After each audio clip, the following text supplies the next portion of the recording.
in HR who probably clicked on the link by mistake. Sounds familiar? Yeah?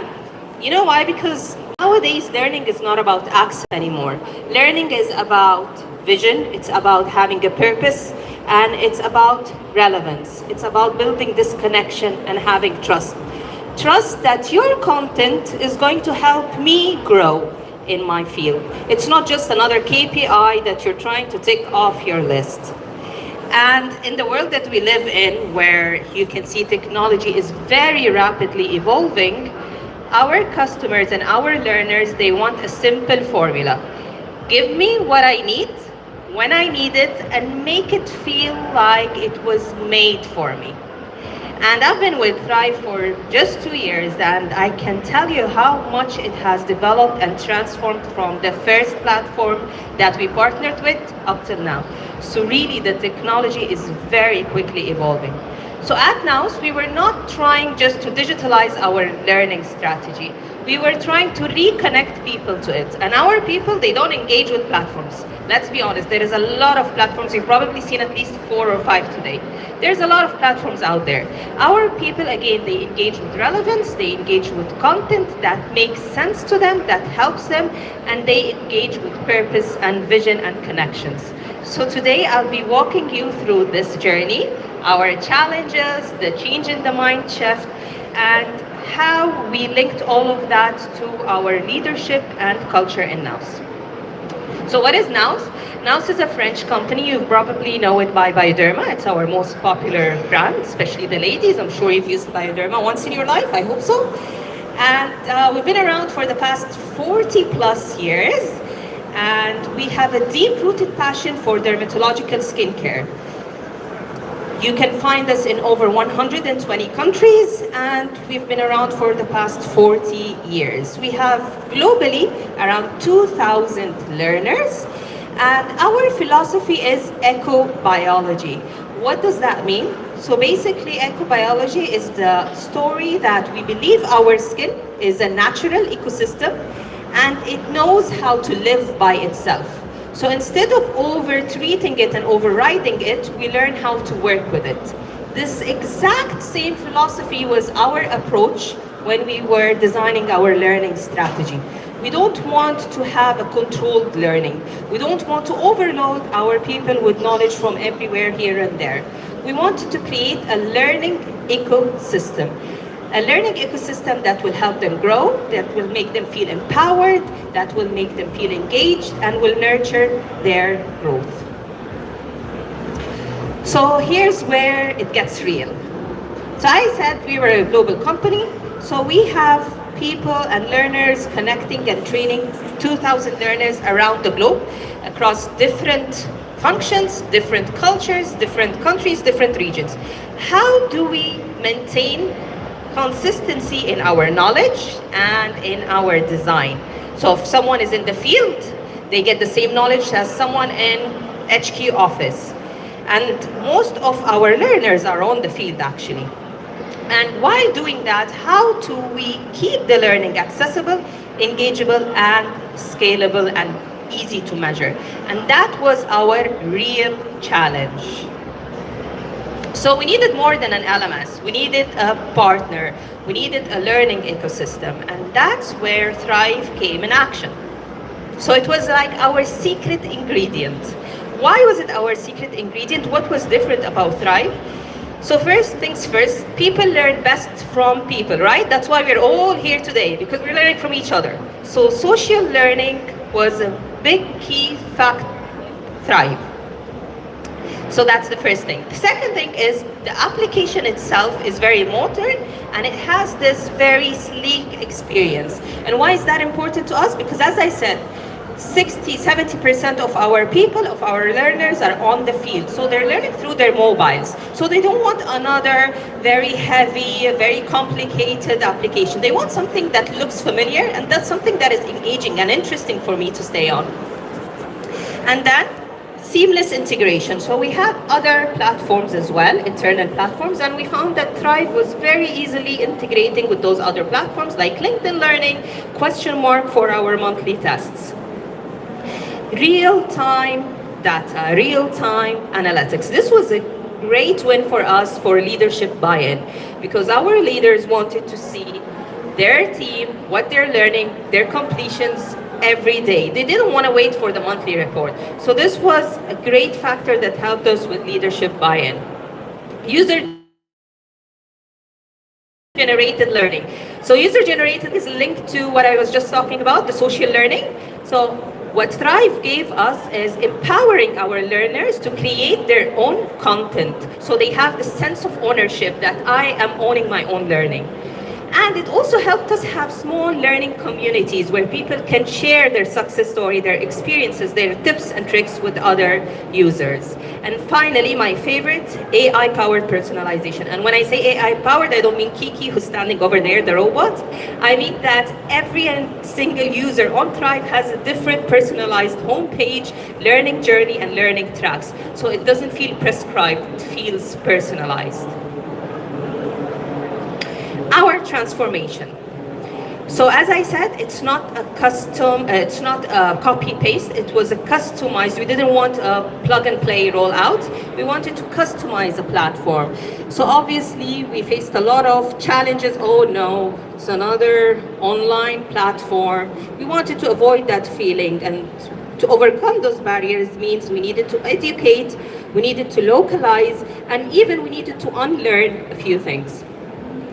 And the main key factor that helped us overcome those barriers was our leadership buy-in, so that it's no longer an HR initiative, it's led by the leaders, it's a culture transformation. And we learned that you cannot impose change, but you need to create energy around it.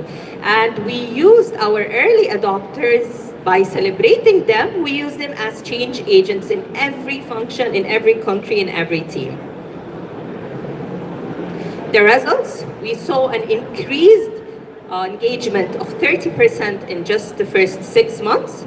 And we had a high leadership visibility, so that means that the leaders were now modeling and everyone is following. Because if leaders don't model, no one will follow.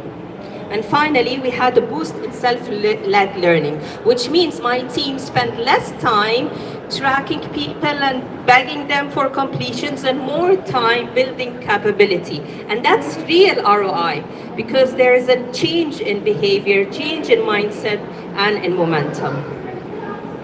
So we moved from delivering learning to enabling learning. Do you want to see a sneak peek of our platform? If you say no, it's fine, I won't get offended. Okay, so I took some screenshots from our platform to show you how it looked like. So this is our home page. You have in the home page, the first thing, the campaign banner. So the campaign banner is whatever campaign going on in that country. So for example, in the summer, we had the campaign of our new launch product. So we had it here, and everything related to this product, competitions, marketing plan, sales, training, product info was in that learning hub. And here, if you notice down, there is like a chat bot. So this is actually Kiki, who's standing there. And with Kiki, you can interact with her and ask her anything. So for example, we have a library for all our policies, for all our competencies, for all our product knowledge. So I can ask her, hey Kiki, can you find me the annual report from 2023? So directly she would take me to that report, summarize it for me, and I can have a chat and ask her, oh, what does this mean? Does it mean I can do this? And using our internal library, Kiki serves as an assistant, an educator assistant to you. And as you can see also, we have LinkedIn Learning. So these two content is from LinkedIn Learning integration. And again, this is customized as per every user. So this is our library. It's our main library. Inside each thumbnail, inside each group, there is a big library. So for example, here's everything you need to know about now. So this one, we usually use it for onboarding for new joiners. And then there is our philosophy, ecobiology, and then each of our brands. So for example, here, this is a NOW's onboarding track that we created. And here you can pick and match whatever you want from your learning library, from your content, and create a track for your new joiner where they need to complete. The manager has access to it. My favorite part is actually not here, is the social learning part. Let me see if I can find it. No, it's not here, but maybe Josh will walk us through that. Thank you so much.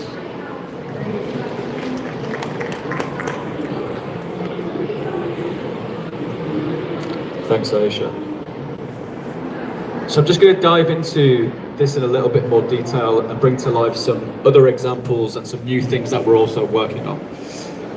So I guess in the context of what Aisha has been sharing there, we recognize there's a bunch of things that we need to do to build out brilliant employee experiences. In the world today, there's many booths around here, and we're seeing lots of new AI features, new AI ways of working and try to change the whole employee experience. And I think we all are quite clear on those things in terms of what makes it successful. Just this year, there's been a recent piece of research by Gallup, and they're recognizing that there's a huge issue when it comes to employee engagement, and that is dropping. I can see a few nodding heads recognizing that. So this was a mass piece of research interviewing HR, learning and employee engagement specialists, and it's going down. But it's not a huge surprise, right? Work-life balance isn't great, AI tools are coming in, there's risk of redundancies, the whole talent marketplace is changing a lot. So we really need to start thinking about what the workplace experience looks like when it comes to your daily work and the applications that you access. We're drowning information. Right now, if you think about your day-to-day work life, you're probably going to Teams or Slack over here. You've got email here, you've got a HR system, comms tools, talent tools, etc. And it's quite messy, and it's hard for colleagues to find what they need to see. So where we're heading as a solution is evolving to become more than an LMS. So traditionally, Aisha just showed you there, it's the hub where people get access to learning, knowledge, compliance, various upskilling and reskilling programs. But we're moving to a place where it's a more connected hub, where the search assistant can read across all the applications that you use via one interface. And that's really where we're heading next. So imagine right now you're in Thrive, you do a search, but it can search across every single application. It can find information, policies, chats, procedures, calendar invites through connecting to Teams, SharePoint, G Drive, HR systems, and beyond, which becomes far more intelligent from an employee perspective. So if I just jump out to the platform itself, I've got some examples on the screen. So here are some quick examples. Let me just zoom in so you can see at the back. So you have your homepage, combination of mandatory training that people must access alongside recommendations. Those recommendations are based on your skills, based on your behavior and who you are in the organization. And if I'm in, for example, the assistant here, I might say, let's say, tell me more about the 9/11 Carrera T. It would then scan every single piece of content across the platform itself. So it would search videos, SCORM packages, links, files, etc., and find that information. If I jump into some other examples very quickly, Burger King are one of our customers, and they use the AI assistant for their restaurant staff. You can imagine you're working in a Burger King restaurant, it's extremely busy, serving customers, interacting, making food, etc. So if they can use AI to be more of a performance support tool, live in the moment, getting answers to the information they need, is super, super valuable. And I think this, combined with giving HR leaders and learning leaders more insights in terms of data analytics, in terms of the search trends, what people are engaging with, what that means for you, all of this predictive analytics is going to make it more intelligent in terms of what shall we deploy to the business to drive employee engagement. Because right now you might be designing training programs and deploying them to the business, but you don't have enough in terms of what time do people use the platform, what style, what device, all those types of things, what are drop-off rates. So we're moving to a place where predictive analytics is really going to enhance the employee experience and how you design those things as well. And I guess the holy grail of it all is how do you integrate learning and training data with business data? So you can start to see these are the things that we've deployed, and here are the impact that it's had on the business itself, which is what a lot of customers, that was quite random, birds flying around.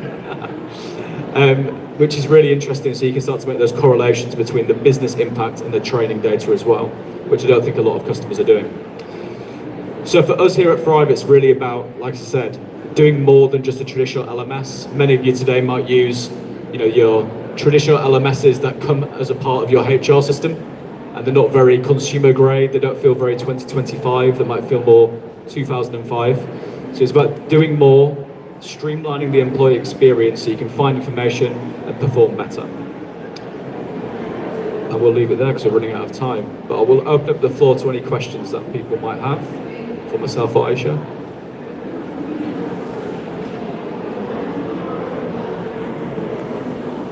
No questions?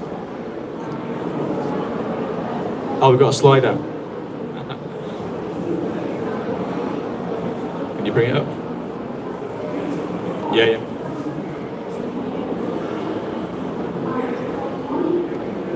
Might be some questions for you.